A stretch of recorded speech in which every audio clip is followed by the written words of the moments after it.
Welcome to south Indian cooking. இன்றைக்கி கோதுமை மாவு வச்சு டீ கடை ஸ்டைலில் வெங்காய சமோசா எப்படி செய்யுதுன்னு பார்க்க போகிறோம். இந்த சமோசா குழந்தைங்க பெரியவங்க எல்லாருக்குமே ஆல் டைம் ஃபேவரட். இப்போ இதை வீட்டிலையே ரொம்ப சுலபமான மெத்தடில் எப்படி செய்யுதுன்னு பார்க்க போகிறோம். ஃபஸ்ட்டு ஒரு மிக்சிங் பவுல் எடுத்துங்க. இப்போ மெஷரிங் கப்பில் 2 கப்பு கோதுமை மாவு சேர்த்துடலாம். இப்போ டீ கடைங்கள்லாம் சமோசானாலே மைதா வச்சு தான் செய்வாங்க. நான் கொஞ்சம் ஹெல்த்தியாக வேணுன்றதுனால கோதுமை மாவு சேர்த்து செய்கிறேங்க. இப்போ நீங்கள் 1 கப் மைதா 1 கப் கோதுமை மாவு சேர்த்து கூட செய்யலாங்க.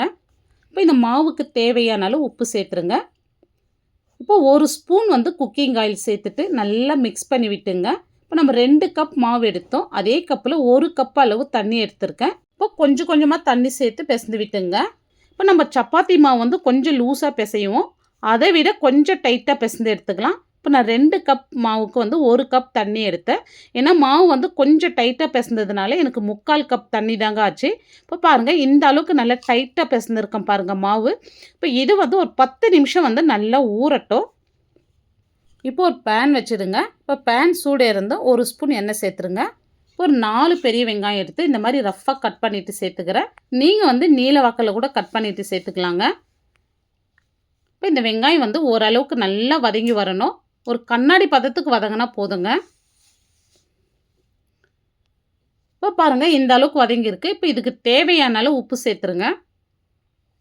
இப்போ இது கூடவே நல்லா பொடியாக நறுக்குன கருவேப்பிலை, ஒரு 2 பச்சை மிளகாய் பொடியாக கட் பண்ணிவிட்டு சேர்த்துங்க. இப்போ நல்லா வதக்கி விடுங்க. இப்போ வெங்காயம் இன்னும் கொஞ்சம் நல்லா வதங்கி வரட்டும். இப்போ காரத்துக்கு நான் 1 ஸ்பூன் சில்லி பவுடர் சேர்த்துக்கிறேன். ஆல்ரெடி 2 பச்சை மிளகாய் சேர்த்துருக்கோம், இப்போ 1 ஸ்பூன் சேர்த்துருக்கேன். இப்போ 1/2 ஸ்பூன் சீரகத்தூள், 1/2 ஸ்பூன் கரம் மசாலா சேர்த்துங்க. இப்போ சில்லி பவுடர் இந்த இடத்துல உங்களுக்கு தகுந்த மாதிரி நீங்கள் ஆட் பண்ணிங்க.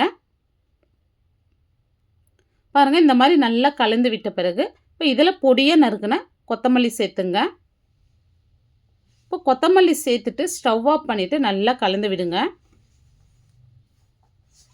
பாருங்கள், இப்போ இது நல்லா ஆறட்டும். இப்போ நம்ம மாவு பிசைந்து வச்சு 10 நிமிஷம் ஆச்சு. மாவு நல்லா சாஃப்டாக ஊறியிருக்கு பாருங்கள். இப்போ நம்ம சப்பாத்திக்கு மாவு எடுக்கிற மாதிரி அந்த அளவுக்கு மாவு எடுத்து நல்லா மாவு தூவி விட்டு மெலிசாக தேய்ச்சி எடுத்துங்க. இப்போ உங்களால் எந்த அளவுக்கு மெலிசாக தேய்க்க முடியுமோ அந்த அளவுக்கு மெலிசாக தேய்ச்சி எடுத்துங்க. மாவு நல்லா தூவி விட்டு தேய்ச்சி விட்டுங்க. இப்போ பாருங்கள், நான் இந்த அளவுக்கு நல்லா மெலிசாக தேய்ச்சிருக்கேன். இப்போ இதை நம்ம 4 சைடுமே கட் பண்ணிவிட்டு எடுத்துக்கலாம். இப்போ இந்த மாதிரி கட் பண்ணிட்ட பிறகு இதை நம்ம தவாவில் சேர்த்துடலாம். இப்போ தவாவில் சேர்த்ததுமே ஃப்ளேம் மீடியமாக இருக்கணும். இப்போ ஒரு சைடு 30 செகண்ட் இருந்தால் போதும். இப்போ இன்னொரு சைடு அதே மாதிரி 30 செகண்ட் இருந்தால் போதுங்க. ரொம்ப நேரம் இருக்கக்கூடாது. மொத்தமாகவே ஒரு நிமிஷம் நம்ம இதை செஞ்சால் போதுங்க. பாருங்கள், இந்த அளவுக்கு தான் நம்ம எடுத்துடலாம். இப்போ பார்த்தீங்கன்னா தெரியும், இந்த அளவுக்கு மெலிசாக இருக்குது பாருங்கள். இந்த அளவுக்கு வெந்தால் போதும், ரொம்ப நேரம் வேகக்கூடாது. இப்போ இதே மாதிரி நம்ம எல்லாமே செஞ்சு எடுத்துக்கலாம். இப்போ பாருங்கள், நான் எல்லாமே செஞ்சு எடுத்துட்டேன். இப்போ இதை நம்ம கட் பண்ணிக்கலாம். இப்போ இந்த மாதிரி கட் பண்ணிட்ட பிறகு பாருங்கள், இப்போ சமோசா ஷீட் வீட்டிலையே ரொம்ப சுலபமான மெத்தடில் எவ்வளோ சிம்பிளாக பண்ணியிருக்கோம் பாருங்கள். இப்போ நம்மளுக்கு ஷீட் சூப்பராக ரெடி பண்ணிட்டோம். இப்போ உங்களுக்கு சமோசா ஷீட் பார்க்க சொல்லவே தெரியும், நல்ல மெலிசாக இருக்குது பாருங்கள். இப்போ ஒரு பவுலில் நான் 2 டேபிள் ஸ்பூன் மைதா சேர்த்துக்கிறேன்.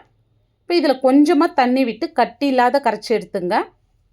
மைதா மாவு யூஸ் பண்ணுறதுனால நான் அந்த லேயர் நல்லா ஒட்டிக்கும், பிரிஞ்சு வராது.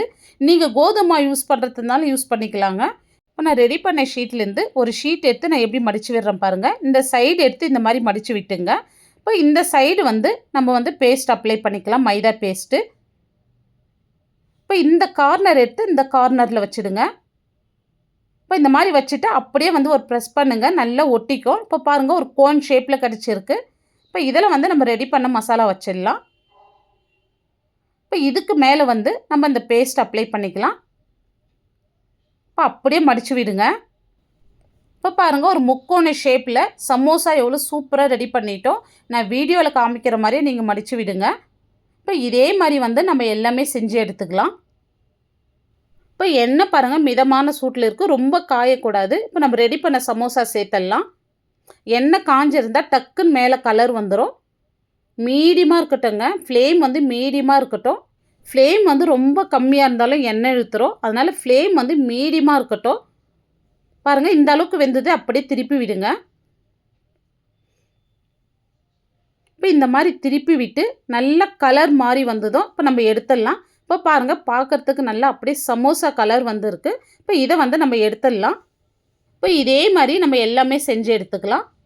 இப்போ உங்களுக்கு சமோசா பார்க்க சொல்லவே தெரியும், சுத்தமாக எண்ணெயே இருக்குல்ல பாருங்கள். இப்போ டீ கடை ஸ்டைலில் வந்து நம்ம கோதுமை மாவு சேர்த்து வெங்காய சமோசா ரொம்ப சூப்பராக செஞ்சுருக்கோம்.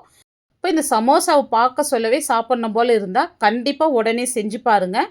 செஞ்சு பார்த்துட்டு எப்படி வந்ததுன்னு உங்களுடைய ஃபீட்பேக்கை கமெண்ட்ஸில் சொல்லுங்கள். லைக் பண்ணுங்கள், ஷேர் பண்ணுங்கள். நம்ம சவுத் இந்தியன் குக்கிங் சேனலை ஃபஸ்ட் டைம் பார்க்குறீங்கன்னா சப்ஸ்கிரைப் பண்ணிவிட்டு அப்படியே ஆல்ன்ற ஆப்ஷனையும் கிளிக் பண்ணிவிடுங்க. அப்போ தான் நான் போடுற வீடியோ உங்களுக்கு உடனுக்குடனே நோட்டிஃபிகேஷனாக வரும். தேங்க்ஸ் ஃபார் வாட்சிங்.